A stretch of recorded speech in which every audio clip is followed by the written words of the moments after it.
जय हिमालय, जय भारत। हिमालयी लोग यूट्यूब चैनल में आपका स्वागत है और मैं हूं जर्नलिस्ट डॉक्टर हरीश चंद्र लखेड़ा। हिमालय की 4 धाम यात्रा शुरू हो चुकी है। इस यात्रा के तहत उत्तराखंड के गढ़वाल मंडल के 4 धामों यमुनोत्री जी, गंगोत्री जी, बद्रीनाथ जी और केदारनाथ जी की यात्रा की जाती है। इनमें जो गंगोत्री धाम है, वहाँ पर जो मंदिर है गंगा जी का, वह किसने बनाया था, बहुत कम लोग जानते होंगे। यह जो धाम है और यह जो मंदिर है, यह वास्तव में नेपाल के गोरखा कमांडर अमर सिंह थापा ने बनवाया था। नेपाल के एकीकरण के जो नायक हैं, उनमें शामिल अमर सिंह थापा ही नेपाल के काठमांडू घाटी से पश्चिम की तरफ कांगड़ा तक जो नेपाल का विस्तार हो गया था, उसका श्रेय उन्हीं को जाता है। बाद में इस मंदिर का पुनर्निर्माण जयपुर के राजघराने ने किया था। कौन थे अमर सिंह थापा और उन्होंने गंगोत्री धाम के इस मंदिर का निर्माण क्यों किया, आज इसी पर मैं आपसे बात करूंगा। लेकिन जब तक आगे बढ़ूं, आपसे विनम्र अनुरोध है कि इस चैनल को सब्सक्राइब अवश्य कर दीजिए। तो बात करते हैं नेपाल के खसिया वीर अमर सिंह थापा की। गढ़वाल और कुमाऊं जब गोरखाओं के शासन में थे, कहा जाता है कि तब गंगोत्री के सेमवाल पुजारियों ने अमर सिंह थापा से यहाँ मंदिर निर्माण का अनुरोध किया था। पहले यहाँ पर कोई मंदिर नहीं था और भगीरथी की धारा की पूजा की जाती थी। यहाँ भगीरथी शिला के निकट एक मंच था। वहाँ पर यात्रा मौसम के दौरान ये जो 4-5 महीने होते हैं, वहाँ देवी देवताओं की मूर्तियाँ रखी जाती थी। इन मूर्तियों को मुखवा आदि गांव से लाया जाता था और यात्रा का जो मौसम है, उसके बीत जाने के बाद उन्हीं गांव में वापस भेज दिया जाता था। गढ़वाल के सरोला ब्राह्मण सेमवाल पुजारियों के निवेदन पर अमर सिंह थापा ने यहाँ मंदिर का निर्माण किया था। मान्यता है कि इसी जगह पर महाराजा भगीरथ ने तपस्या की थी, इसलिए उसी स्थान पर गंगा माता का यानी गंगोत्री मंदिर बनाया गया। कहा जाता है कि बाद में जयपुर के राजा माधव सिंह द्वितीय ने 20वीं सदी में मंदिर का यहाँ पे मरम्मत या पुनर्निर्माण कराया था, जबकि अमर सिंह थापा ने 18वीं सदी में गंगोत्री मंदिर का निर्माण किया था। पौराणिक गाथाओं के अनुसार ब्रह्मा जी के कमंडल से जब गंगा जी अवतरित हुई थी, तो सबसे पहले भगवान शिव की जटाओं में गंगा जी ने प्रवेश किया था और फिर भगवान शिव की जटाओं से वो पृथ्वी पर अवतरित हुई थी। इन्हीं धाराओं में से एक है भगीरथी, जबकि अलकनंदा, नंदाकिनी, मंदाकिनी, ये सभी धाराएं गंगा जी की एक धाराएं हैं। देवप्रयाग में जब अलकनंदा और भगीरथी मिलती हैं, तो उसके बाद गंगा जी कही जाती हैं। प्राचीन काल में यदि हम इतिहास की बात करें, तो भगीरथी जी के बजाय अलकनंदा को मुख्य तौर पर गंगा माना जाता था, लेकिन बाद में भगीरथी को ही मुख्य धारा मान लिया गया। इसलिए उद्गम स्थल गंगोत्री के पास गोमुख माना जाता है।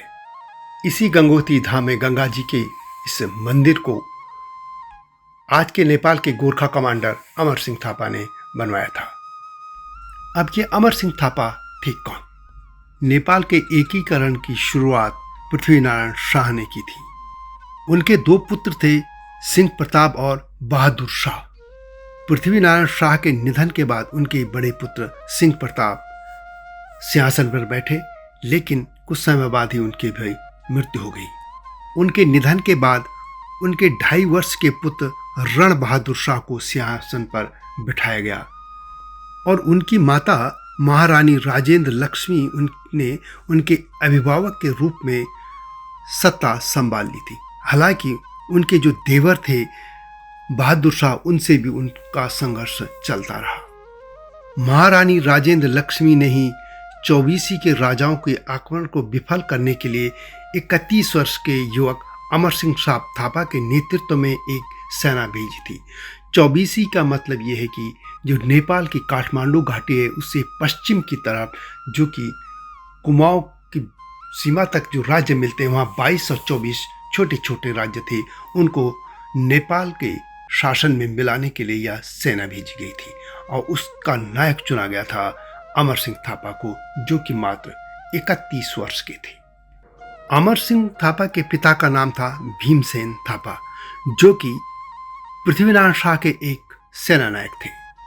भीमसेन थापा के पिता का नाम था रेंजो या रंजई, जो कि एक किसान थे। बाद में इन्हीं अमर सिंह थापा के नेतृत्व में गोरखाली सेना ने नेपाल के जो 2425 राज्य थे उनको जीतने के साथ ही कुमाऊं और गढ़वाल पर भी अपना आधिपत्य स्थापित कर दिया था। और इसके बाद उन्होंने हिमाचल तक, कांगड़ा और ये कह सकते कि सतलज तक गोरखा सेना ने वहाँ नेपाल की सीमा बढ़ा दी थी। और इसका जो पूरा श्रेय जाता है वह अमर सिंह थापा को ही जाता है। नेपाल की जो क्षत्रिय जातियाँ कही जाती हैं उनमें ठकुरी और खस होते हैं, यानी खस यानी खसिया, और इन्हीं खसिया समाजते थे अमर सिंह थापा। अमर सिंह थापा को बड़काजी के नाम से भी जाना जाता रहा है।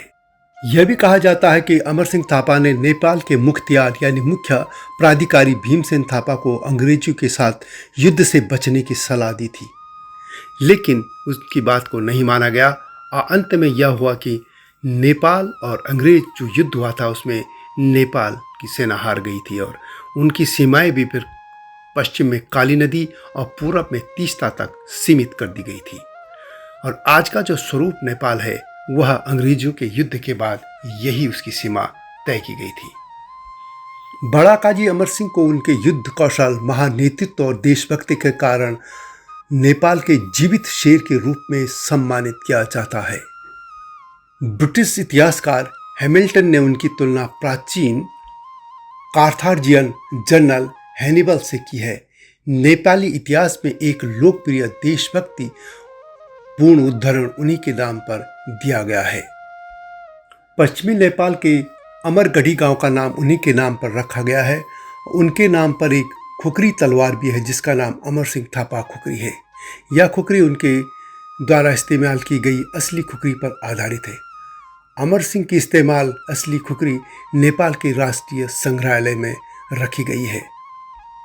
अमर सिंह थापा को नेपाल के लिविंग टाइगर यानी जियोंदो बाघ यानी जिंदा बाघ के रूप में भी सम्मानित किया जाता है।